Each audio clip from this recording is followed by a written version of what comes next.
வணக்கம். இன்று அந்த வீதி விபத்தை பற்றி ஏற்கனவே நான் கதைச்சிருக்கிறேன். இதிலும் கொஞ்சம் கதைக்க விரும்புகிறேன். என்னென்னா, இந்த வாரம் 22ஆம் தேதி நினைக்கிறேன், அன்று அவர் அந்த அதிபர், கிளிநொச்சி அதிபர் இறந்திருக்கிறார். இந்த வீதி விபத்து இது கிளிநொச்சியில் நடந்தது, எல்லோரும் அறிஞ்சிருப்பீங்க. அதால் நான் அந்த விவரமாக சொல்ல, இது ஒரு மிகப்பெரிய ஒரு துன்பமானது. மிகப்பெரிய ஒரு கல்வியாளர், மிக சிந்தனையாளர், ஒரு எழுத்தாளர். இப்போ அவர் அப்படியே ஒவ்வொரு மனிதர்கள், இந்த மனிதர்கள் கண்டி ரோட்டில் அதிவேகமாக வாகனங்கள் ஓடுறதால இந்த வீதி விபத்து வருகிறது. பல தடவை நீங்கள் செய்திகளில் கேட்டிருப்பீங்க, இலங்கை தான் அந்த வீதி விபத்தில் மிக முக்கியமான முதலாவது அல்லது கூடுதல் மக்கள் இறக்குற ஒரு நாடாக இருக்குன்னு சொல்லியும் சொல்லப்படுது. சரியான கணிப்பு தெரியாது. ஆனால் உண்மையாக நான் இதுக்கு அந்த தீர்வை பற்றி நாங்கள் கதை கேட்கல. அந்த கட்டுப்பாட்டு போட்டிருக்கிற 40 ஓடணும் 30 ஓடணும்னு போட்டிருக்கிறதுல இளைஞர்கள் அல்லது அந்த வேகமாக ஓடுறவர்கள் எல்லாரும் அதை கடைப்பிடிக்கணும். அதை கடைப்பிடிக்காததால் நடந்த ஒரு சம்பவம் தான் இது. அது மாதிரி எத்தனையோ வீதி விபத்து நிறைய நடந்து கொண்டிருக்கு பொறுப்பில்லாத்தனமாக. நான் இதுக்கு முதலும் சொல்லியிருப்பேன், அரசாங்கத்துக்கும் எழுதி அனுப்பினான். அதாவது மோட்டார் சைக்கிள் வேலை செய்கிறவர்களுக்கு மட்டும்தான் வழங்கணும். அதாவது அது ஊதாரித்தனமாக அந்த கடைக்காரற்ற பிள்ளைகள் அல்லது வெளிநாட்டு தொடர்புள்ள வசதி வாங்கி அந்த ஒரு வசதியானவர்கள் என்று சொல்ல, வசதி இல்லாதவர்களும் மோட்டார் சைக்கிளுக்கு காசு கிடைச்சா காணும். அப்போ இவர்கள் வேலை செய்கிறார்கள்ன்றா கனவேர் அதில் இல்லை. அப்போ வேலை செய்யாமல் ஊதாரித்தனமாக ரோட்டுகளில் கண்டபடி ஓடுறதால வார விளைவு, ஓடி காட்டுறது, அப்படி கணக்க இருக்குது அதுக்குள்ளே. அப்போ இவர்களெல்லாம் வேலை செய்கிறார்களான்னு பார்க்கணும். வேலை செய்கிறவர்கள் உண்மையாக பொறுமையாக குடும்ப பொறுப்போட அக்கறையாக வீதியில் எவ்வளோ கவனமாக போகணுமோ அதெல்லாம் அந்த வேலை செய்கிறவர்களுக்கு இருக்கும். இது இந்த வேலை வெட்டி இல்லாமல் இருக்கணும் தானே. அவர் மோட்டார் சைக்கிள்லாம் நிறைய வச்சிருப்பினோம். இதை கண்காணிக்கணும் அரசாங்க அதிபர். மற்றது போலீஸாரோட சேர்ந்து ஒரு தொண்டர் இயக்கம் உருவாகணும். இது இளைஞர் சமன்றம் செய்யணும். இதை தான் நான் அரசுக்கு எழுதின ஒரு விஷயத்துக்குள்ள குறிப்பிட்டேன். நான் ஒவ்வொரு நகர்ப்பகுதியிலும் 12 ஆணும் 12 பெண்களும் ஒரு யூனிஃபார்ம் போட்டபடி அவர்கள் ஒரு பகுதி நேர வேலையாக 5 மணித்தியாலம், அதாவது காலமை 3 மணித்தியாலம், பின்னேரம் ஒரு 2 மணித்தியாலம் அந்த பள்ளிக்கூடங்களுக்கு முன்னுக்கு நின்று வீதி கட்டுப்பாடு, ஒழுங்கு, அந்த பிள்ளைகளை விடுற வேலை, மற்றது நகர்ப்புறத்தில் வார மோட்டார் சைக்கிளோட வாரவர்களுக்கான கணக்கை இருக்கிறதுக்குள்ளே நான் எழுதினான். அவர்கள் ஏன் நீங்கள் ஒரு ஷாப்பிங் ஒரு கொள்வனவு செய்ய வந்துச்சுனோம்னா நீங்கள் சைக்கிளில் வரலாம், நடந்து வரலாம், எல்லாத்துக்கும் மோட்டார் சைக்கிள் எடுக்கணும்னு இல்லை. இப்போ எண்ணெய் பிரச்சனையோடு சேர்ந்தும் அது வருகுது. மற்றும்படி அடிக்கடி நகர்ப்பகுதிக்கு வாரதால் இந்த நகர்ப்பகுதி இட நெரிசல் ஆகுது.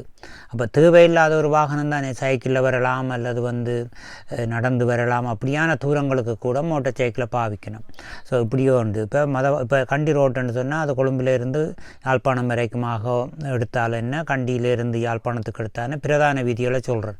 அதில் உள்ள சிறு நகரங்கள், இப்போ உதாரணத்துக்கு ஓமந்தை, மாங்குளம், அப்படியே கிளிநொச்சி, அப்படியே போகும் தானே பழையன்னு சொல்லி. அப்போ எல்லா இடத்திலும் இந்த தொண்டர் இளைஞர் சிவமன்றத்தால் இப்போ போலீஸாரை நிறைய எடுத்து நாங்கள் நிறைய சம்பளம் கொடுக்கலாம். அது பெரிய காசு அது.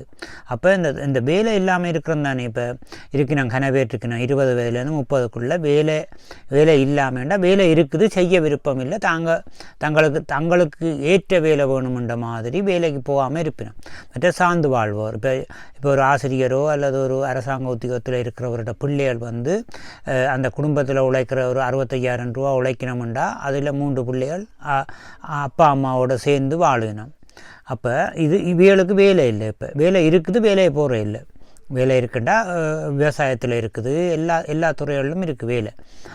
அப்போ அங்கே போகாமல் இருப்பினோம். அப்போ இவைகள்கிட்ட இருக்கிற மோட்டார் சைக்கிள்கள் தான் இப்போ இந்த இடைஞ்சலாக வருகுது. மற்றது உண்மையாக எவ்வளோ பொறுப்பாக இருக்கணும், எவ்வளோ மிக முக்கியமான ஒரு ஆசிரியரை அதிபரை நாங்கள் இழந்திருக்கிறோம். அப்போ அவர் உங்களுக்கு தெரியும், பெருமாள் கணேசன் என்றவர் கிளிநொச்சியில் இப்போ அடித்து இறந்து பிறகு ஊர்வலம் எல்லாம் வச்சு கணக்கை ஓடிக்கொண்டிருக்கு. இப்போ இந்த கிழமை அதுதான் பெரிய அளவில் கதைக்கப்படுது. உண்மையில் இது ஒரு பெரிய ஒரு துன்பமான கவலையான விஷயம்.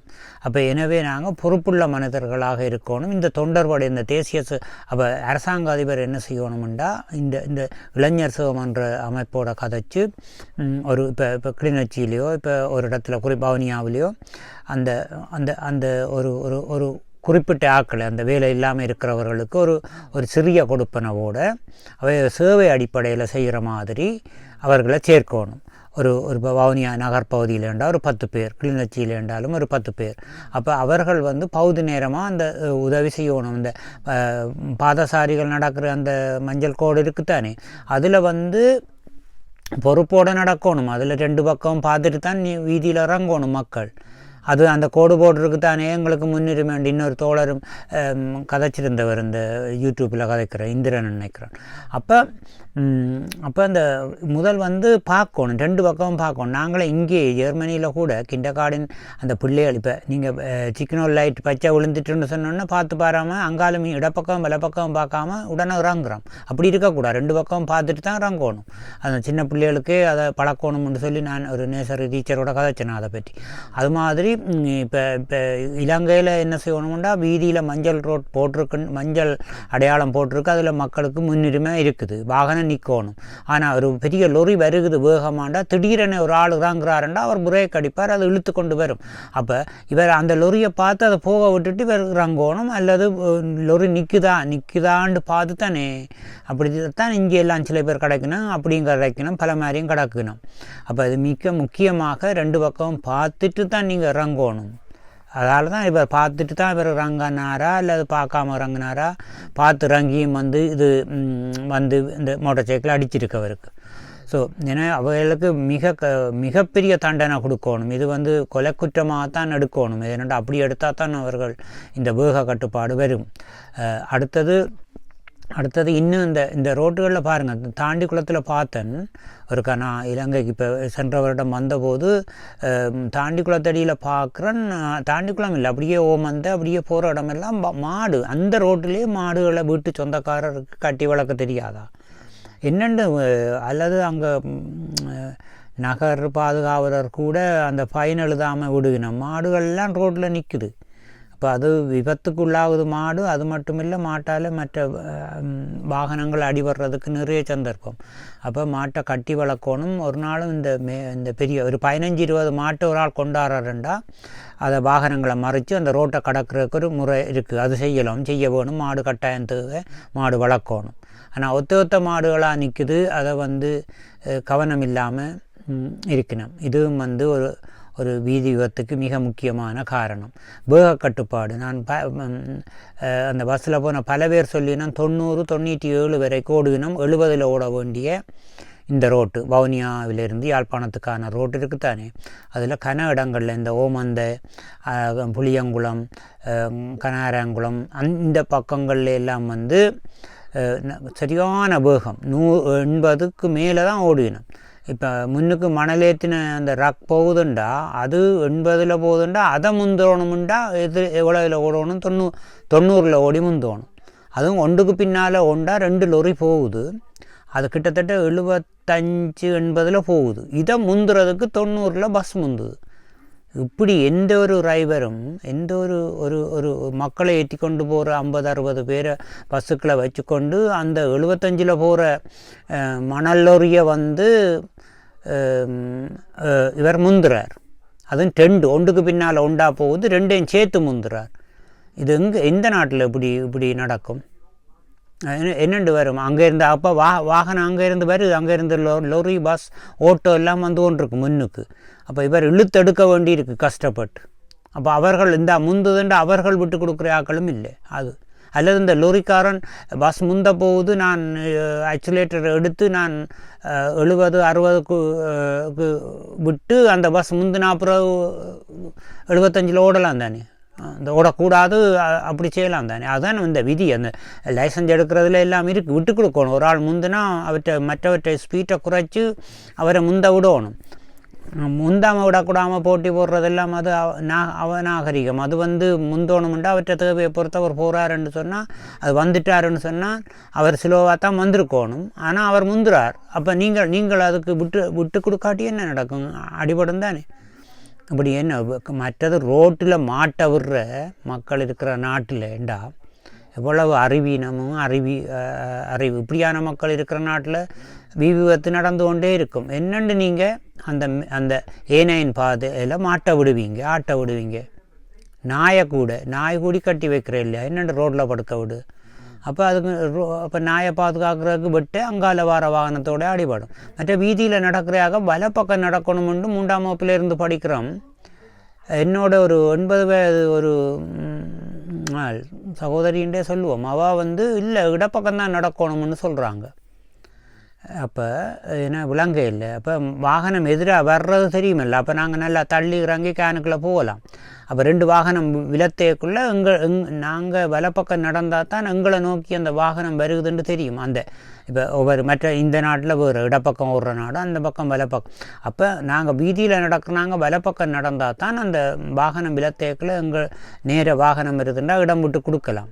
அல்லது பின்பக்கத்தால் மற்ற பக்கம் இடப்பக்கம் நடந்தோம்னா பின்பக்கத்தால் அடிபட வேண்டி வரும். அப்போ எங்களுக்காக நாங்கள் அடிபட்டுருவோம்னுட்டு வாகனம் அங்கே மற்ற வாகனத்தோடு எல்லாம் மோதும். இன்னும் வீதி ஒழுங்கு கூட இல்லாமல் இப்போ பெரிய கேன்போன் நவீனம் வந்துட்டுன்றோம். எல்லாம் பெரிய கட்டிக்காரரெல்லாம் சொல்ல வலிக்கிறோம். அப்புறம் பார்த்தா இது அறிவீனமாக இருக்குது எல்லா பக்கத்தால்.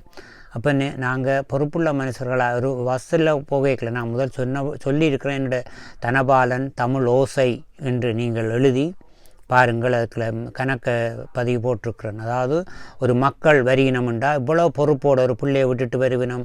எத்தனையோ வயோதிபர தாயை ஆஸ்பத்திரியில் ஹாஸ்பிட்டலில் வச்சுருந்துட்டு வருவாங்க. அப்படி எத்தனை பொறுப்பான ஆட்கள் வருவினம். பஸ்ஸுக்குள்ள 50 பேருக்கும் ஒரு பொறுப்பு இருக்குது. அப்போ 50 பேரை நான் கொண்டு போய் பத்திரமா அவர் வீடு போக செய்கிற விதமாக நான் என்னுடைய பஸ்ஸை ஓடி கவனமாக அவர்களை கொண்டு போய் சேர்க்கணுமெண்டெல்லாம் இருக்கணும். ஓட்டோவாக இருந்தான்னு, ஆறாக இருந்தான்னு, என்ன வாகனங்களாக இருந்தான் அந்த மக்களை கொண்டு போய் நாங்கள் ஒப்படைக்கணும், கொடுக்கணும். நான் கவனமாக பொறுப்போடு ஓடணும் என்றதுதான் முக்கியம்.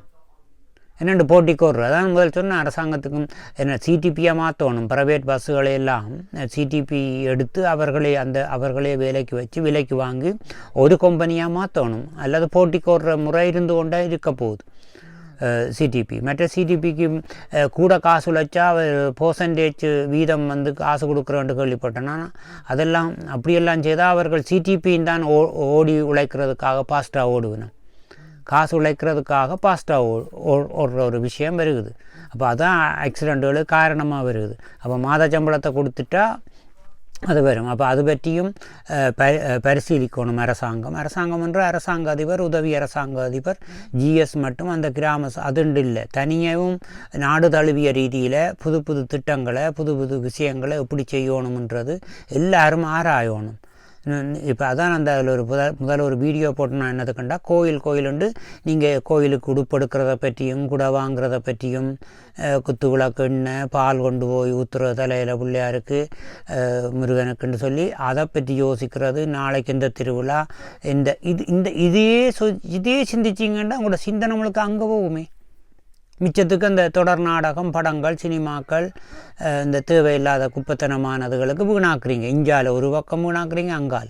அப்போ நீங்கள் சிந்திக்கிறதுன்னு சொன்னால் ஒவ்வொன்றையும் ஆராய்ச்சி ஒரு ஆக்சிடெண்ட்டுக்கு காரணம் என்னன்னு உங்களுக்கு சிந்திக்க நேரம் இல்லை. வீதி விபத்து வராமல் இருக்கணும்னா நாங்கள் எப்படி நடந்து கொள்ளணும் ஒவ்வொரு தரமுண்டு இருக்கணும். நீங்கள் அந்த போகிற பஸ்ஸுகள்லேயே எழும்பி நின்று ஒரு மைக்கை பிடிச்சி அந்த மக்களுக்கு ஒரு விழிப்புணர்வு கருத்து செய்யலாமே. அப்படி செய்யலாம். அந்த அனுமதி எடுத்து போட்டு சிடிபியில் ஒரு சாரதி எப்படி ஓடணும், மக்கள் தண்டணும், அந்த மக்களோட பொறுப்பு. சாரதி சில பேர் சொல்லினா நீங்கள் சாரதிக்கு சொல்லுங்களேன்னு சொன்னோன்னே அது அவர் பிரச்சனைக்கு வருவாராம், அதாமேதாமண்டு. அப்படியெல்லாம் வரக்கூடாது. நீங்கள் மக்களை ஏற்றி கொண்டு போகிறீங்க, மக்களை கவனமாக கொண்டு வச்சிருக்கணும். அப்போ எனவே ஒரு மிக மிக இது இலகுவாக தீர்க்கலாம். இந்த லைசன்ஸ் கொடுக்குற இடம் இருக்குது தானே, பாஷூவில் டிரைவிங் ஸ்கூல் இருக்குத்தானே. அப்போ அவரோட போய் நீங்கள் அந்த போலீஸ் கதைக்கோணும். அவர் என்ன செய்கிறாரு அந்த இதை பற்றிய அறிவும் அக்கறையும் உள்ளவர்கள் போய் அந்த அந்த டிரைவிங் ஸ்கூலில் போய் எப்படி நீங்கள் தனி வகுப்புண்டு சொல்லலாம், இப்படி மக்களை எவ்வளோ பாதுகாக்கணும் என்ன மாதிரி கண்டு. அப்போ நீங்கள் ஒரு மற்றது இன்னும் ஒன்று கட்டாயம் சொல்லணும், அரசாங்க அதிபர் வேலை இல்லாதவர்களுக்கு அந்த மோட்டார் சைக்கிள் எடுக்கிறதுக்கு அனுமதி கொடுக்கக்கூடாது. வேலை செய்கிறதுக்கான அந்த அத்தாட்சியோட அந்த கடிதத்தை கொண்டு வந்தால் தான் அவர் சைன் வச்சு அந்த சைன் மூலம்தான் மோட்டார் சைக்கிள் விற்கிற கடையில் மோட்டார் சைக்கிள் வாங்கலாம். மற்றும்படி இவர்கிட்ட சைன் இல்லாமல் அந்த மோட்டார் சைக்கிள் கடைக்காரன் மோட்டார் சைக்கிள் விற்கக்கூடாதுன்ற முறை வரணும். ஸோ இப்படி மற்ற வாகனங்களுக்கும் பொருந்தும். இப்போ நீங்கள் அதை வேலை இல்லாமல் இருக்கிறவர்கள், வேலை உள்ளவர்களுக்கு ஒரு கிராமத்து மோட்டார் சைக்கிள் ஒரு உற்பத்தியில் ஈடுபடும், அது சம்பந்தமாக இருக்கும். இந்த நகர்ப்புற மோட்டார் சைக்கிள் எல்லாம் அந்த சார்ந்து வாழ்வோருடைய அந்த உத்தியோகத்தில் நகர்ப்புறத்தில் வியாபாரியும் உத்தியோகத்தர்களும் இருப்பினும் கூடுதலாக என்னடா நகர்ப்புறத்தில் விவசாயம் செய்யலாதானே. அப்போ அந்த நகர்ப்புறத்தில் ஒரு நகரத்தின் மத்தியில் இருந்து ஒரு 5 கிலோமீட்டர் சுற்றளவு எடுங்க. அதுகளுக்குள்ள உள்ள வீடுகளில் அரசாங்க உத்தியோகத்திலும் கடையிலும் இருக்கிறவர்களோட பிள்ளைகள் என்ன செய்கிறார்கள், அவர்களுக்கு தேவை என்ன, தேவையற்றதா, அவர்கள் என்னத்துக்கு ஓடி திரிகிறார்கள்ன்றது அங்கே கூட இருக்குது. அதில் நீங்கள் ஒவ்வொருத்தரும் கவனம் எடுக்கணும், அதை விளங்க வைக்கணும். அவர்களுக்கு தேவையில்லாமல் வாகனங்களை ஓடி நகர்ப்புறத்தை இடைஞ்சலாக்காமல், அதாவது ரஃபிக் ஆக்காமல் அல்லது போக்குவரத்து இடைஞ்சல் இல்லாமல் வீட்டில் விட்டுட்டு ஒரு 2 கிலோமீட்டர் நடந்து போகலாம். நடந்து போய் சாமான் வாங்கலாம், நடந்து போய் எல்லாம் செய்யலாம். நகர்ப்புறங்களில் எல்லா 500 மீட்டருக்கும் 1 கிலோமீட்டருக்கும் மோட்டார் பைக்கை எடுத்துக்கொண்டு திரிய தேவையில்லை. ஸோ இதில் கவனம் எடுக்கிறதுக்கு அந்த ஒரு அமைப்பை உருவாக்கணும். 6 ஆணும் 6 பெண்ணும் ஒவ்வொரு நகர்ப்பகுதியில் ஒரு தொண்டர் போலீஸோடு சேர்ந்து ஒரு ட்ரைனிங் எடுத்துட்டு அவர்கள் ஒரு பகுதி நேர சம்பளம் இல்லாத அதாவது நான் இப்போ 3 மணித்தியாலத்துக்கு ஒரு 2000 ரூபா 1000 ரூபா கொடுக்குற மாதிரி ஒரு இது வைக்கலாம். அதாவது 3 மணித்தியாலம் நாட்கூலின்ற 8 மணித்தியாலத்துக்கு 3000 ரூபாண்டு வச்சா, நான் சொல்கிறேன் ஒரு கிழமைக்கு 3 மணித்தியாலம் ஒரு ஆள் செய்கிறாருன்னு சொன்னால் மிக குறைஞ்ச, அதாவது சம்பளத்தை விட 4 1 குறைஞ்ச ஒரு பாக்கெட் மணி மாதிரி கொடுக்கறது. அவர்கள் சேவை அடிப்படையில் அதை செய்யணும். அவர்களுக்கு அந்த வேலை முடிய 6 மாதத்துக்கு சுழற்சி அடிப்படையில் நகர்ப்புறத்தில் அந்த ஆக்களை பேரை பதிஞ்சு வச்சுருக்கணும். இதுக்கான அரசாங்க அதிபர் அதை செய்கிற மாதிரி இருக்கணும். அந்த அரசாங்க அதிபர் இளைஞர் சுக மன்றமும் சேர்ந்து இதை செய்யலாம் என்றது என்னுடைய சுருக்கமான கருத்து. இது நிறைய நான் முதல் கதைச்சபடியாக இதில் சுருக்கமாக கதைக்கிறேன். பொறுப்புள்ள மனிதர்களாக நாங்கள் மாறுவோம். எங்களுடைய நேரத்தையும் எங்கள்கிட்ட இருக்கிற சக்தியை நகர்ப்புறத்தில் இருக்கிறவர்கள் நகரத்துக்கு இறங்கி அந்த ஒத்துழைப்பாக இந்த மக்கள் வீதிகள் கடக்கிறது, பள்ளிக்கூடம் முடிகிற நேரம் அதில் போய் உதவி செய்கிறது, அப்படியான தேவைகள் நிறைய இருக்குது. ரோட்டை கடக்கிற விஷயங்களில் இந்த மஞ்சள் கோட்டில் கடக்கிற ஆக்களுக்கான விளக்கங்கள், மக்களை அந்த வீதி நாடகம் மாதிரி மக்களை சில 20-30 மக்களை ஒரு இடத்துல கூப்பிட்டு அந்த வீதி ஒழுங்குமுறைகள், இந்த நான் இப்போ இதில் பேசின விஷயங்கள், அது மாதிரி நீங்கள் ஒரு விழிப்புணர்வுகளை செய்யணும் என்று சொல்கிறேன். நான் சொல்கிறேன்டா உங்களுக்கு அது விளங்குது, புரியுது. அதன்படி நீங்கள் ஒவ்வொருத்தரும் அந்த அக்கறையோட பொறுப்போடு செயற்படணும். நாங்கள் செயற்படுவோம் என்று கூறிக்கொண்டு இத்துடன் முடிக்கிறேன். நன்றி, வணக்கம்.